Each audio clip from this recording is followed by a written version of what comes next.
ในช่วงเวลาที่ผ่านมาหลายคนคงเห็นคำว่าไบโพล่าผ่านตาผ่านหูให้ได้ยินกันบ่อยครั้งคำดังกล่าวมาจากโรคทางจิตเวชชนิดหนึ่งที่คนเข้าใจในภาพรวมว่าเป็นคนที่เดี๋ยวดีเดี๋ยวร้ายเดี๋ยวดีใจเสียใจสลับกันไปมาซึ่งก็ถือว่าเป็นความเข้าใจที่ไม่ผิดแต่ก็ไม่ใช่เรื่องตลกที่จะเอามาล้อเล่นถ้าหากเป็นคนใกล้ตัวเป็นไบโพล่าขึ้นมาล่ะเราจะมีวิธีพูดสื่อสารอย่างเข้าใจรับมืออย่างเหมาะสมได้อย่างไรกัน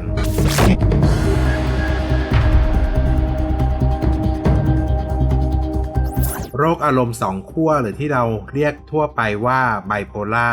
สาเหตุสำคัญเกิดจากความผิดปกติของสารเคมีในสมองหรืออาจเกิดจากพันธุกรรมหรือสาเหตุอื่นๆเช่นความเครียดสารเสพติดการเลี้ยงดูเป็นต้นโดยผู้ป่วยจะมีอาการซึมเศร้าสลับอารมณ์ดีผิดปกติราวกับเป็นคนละคนต่อเนื่องกันยาวนานกว่า1สัปดาห์แบ่งเป็น 1. โรคไบโพล่า1เป็นกลุ่มอาการที่ผู้ป่วยนั้นมีสภาวะอารมณ์ดีอย่างผิดปกติหรือแมเนียสลับกับช่วงซึมเศร้าหรือบางรายอาจมีอาการแมเนียเพียงอย่างเดียวก็ได้โดยในกลุ่มนี้อาการแมเนียจะชัดเจน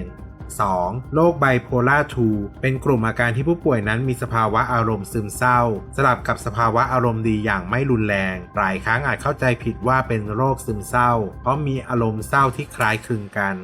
3. โรคไซโครโทมิกหรือโรคอารมณ์หมุนเวียนเป็นโรคที่มีอาการระหว่างภาวะซึมเศร้าและอารมณ์ดีอย่างไม่รุนแรงโดยมีอาการเป็นจำนวนมากแต่ไม่รุนแรงและ 4. กลุ่มโรคไบโพล่าอื่นๆโดยผู้ป่วยกลุ่มนี้มักมีอาการแสดงของภาวะอารมณ์แปรปรวนผิดปกติแต่ไม่เข้าเกณฑ์การวินิจฉัยของไบโพล่า1ไบโพล่า2และไซโคโทมิกซึ่งการวินิจฉัยโรคนี้จะต้องให้จิตแพทย์เป็นผู้วินิจฉัย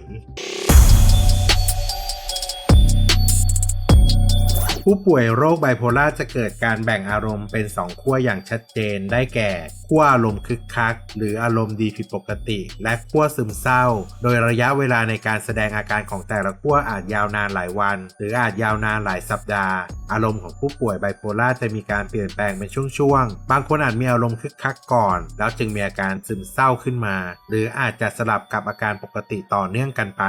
โดยอารมณ์ดีผิดปกติอาทิคึกคักมีกำลังวังชาไม่ยอมหลับพูดมากหงุดหงิดง่ายเชื่อมั่นในตัวเองสูงใช้จ่ายฟุ่มเฟือยมีอารมณ์ทางเพศสูงส่วนอารมณ์เศร้าผิดปกติได้แก่เศร้าหดหู่ไม่อยากพบใครไม่อยากทำอะไรคิดช้าไม่มีสมาธิคิดลบคิดสั้นเป็นต้นโรคไบโพล่าเป็นโรคที่คนรอบข้างต้องทำความเข้าใจกับผู้ป่วยหากสังเกตอาการของคนรอบข้างว่ามีแนวโน้มที่เสี่ยงเป็นโรคดังกล่าวควรเข้ารับการปรึกษาและรักษาอย่างเหมาะสมจากแพทย์ผู้เชี่ยวชาญโดยสำนักงานกองทุนสนับสนุนการสร้างเสริมสุขภาพสสส.ได้ให้คำแนะนำถึงสัญญาณที่บ่งบอกว่าคุณอาจกำลังเสี่ยงเป็นไบโพล่าซึ่งสามารถสังเกตได้จากอาการเหล่านี้ 1. มีปัญหาในการทำงานให้สำเร็จ 2. มีอาการต่างๆของโรคซึมเศร้าแทรกซ้อนของโรคไบโพล่า 3. พูดเร็ว 4. หงุดหงิดง่ายในบางกรณี 5. ใช้ยาเสพติดหรือดื่มเครื่องดื่มที่มีแอลกอฮอล์ 6. อารมณ์ดีมากเกินไปหรือที่เรียกว่าไฮเปอร์ 7. นอนหลับพักผ่อนไม่เพียงพอและ 8. มีพฤติกรรมที่สม่ำเสมอไม่คิดหน้าคิดหลังวันนี้เราได้รวบรวมวิธีคุยกับคนที่เป็นไบโพล่ามาไว้แล้วเชื่อว่าหากได้นำวิธีที่แนะนำไปปรับใช้กับแนวทางการสื่อสารของตนเองจะสามารถอยู่ร่วมกับคนเป็นไบโพล่าได้อย่างเข้าใจและมีความสุขได้ดังนี้ 1. ไม่ว่าจะช่วงซึมเศร้าหรือช่วงอารมณ์ดีผิดปกติหลายๆครั้งผู้ป่วยก็อาจจำเป็นต้องมีคนข้างๆคอยช่วยเหลือเราจึงควรบอกว่าฉันอยู่ข้างๆและพร้อมที่จะช่วยเหลือเธอนะ2. หลายครั้งผู้ป่วยมักเกิดการด้อยค่าและโทษตนเองถึงสิ่งที่เป็นอยู่เราสามารถอยู่ร่วมโดยเข้าใจและบอกกลับไปว่ามันไม่ใช่ความผิดของเธอนะ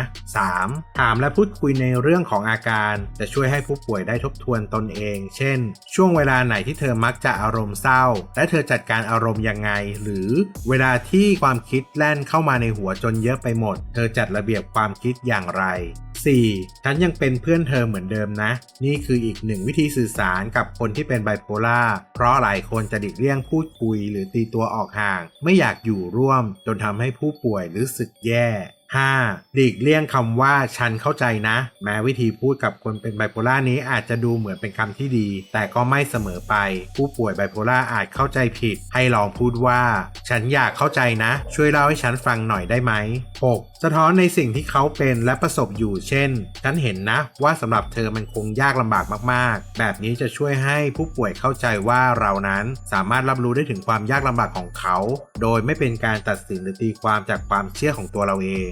และ 7. ชื่นชมในสิ่งที่ดีของเขาไม่ว่าจะเป็นการที่เขานั้นไปหาคุณหมอและทานยาอย่างสม่ำเสมอมีการพัฒนาในการจัดการอารมณ์ที่ดีขึ้นการที่เราชื่นชมในส่วนที่เขาทำได้ดีก็จะเป็นกำลังใจที่ดีมากสำหรับเขาในปัจจุบันโรคไบโพล่าสามารถรักษาได้แม้ว่าจะไม่สามารถรักษาให้หายขาดได้ 100% แต่ผู้ป่วยไบโพล่าที่รับการรักษาสามารถกลับมาใช้ชีวิตทำกิจวัตรประจำวันทำงานได้เหมือนกับคนทั่วไปโดยการรักษาจะแบ่งออกเป็น 1. การรักษาด้วยยาเพื่อปรับสารสื่อสารในสมองของผู้ป่วยกลับสู่สภาวะปกติ 2. การบำบัดทางด้านสังคมจิตใจรับการปรึกษาและการทำจิตบำบัด 3. คนรอบข้างช่วยกันดูแลและทำความเข้าใจเกี่ยวกับโรคและการรักษา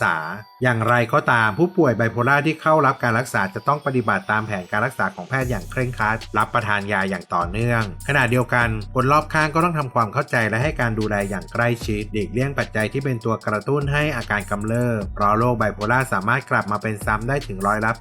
80-90%โดยมีปัจจัยที่เป็นตัวกระตุ้นได้แก่เหตุการณ์สะเทือนใจเหตุการณ์พลิกผันในชีวิตภาวะเครียดและการใช้ยาเสพติด